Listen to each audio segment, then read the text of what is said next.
Hola, Aplicados te da la bienvenida de nuevo. El día de hoy revisaremos el trazo de la sílaba trabada PL.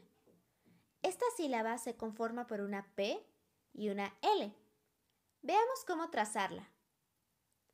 Empezaremos partiendo de los puntitos y siguiendo las líneas de guía, trabajando siempre de arriba hacia abajo y de izquierda a derecha.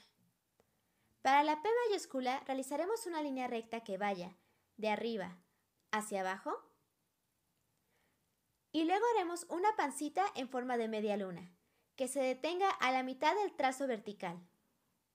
Para la L, simplemente trazamos una línea recta que vaya de arriba hacia abajo. Pl. Revisemos ahora la minúscula.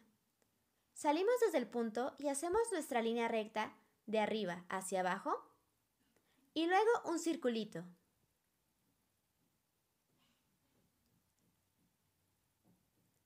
Posteriormente trazamos nuestra L, una línea recta de arriba hacia abajo. Pl. Te recomendamos realizar el trazo por lo menos 5 veces para que lo domines. El sonido de esta sílaba trabada aparece en palabras como plácido, planeta y playa. ¿Puedes pensar en más palabras? No olvides que para realizar más ejercicios con esta sílaba, puedes seguir trabajando en este libro o en nuestras aplicaciones. Esperamos que te haya sido útil. ¡Hasta luego!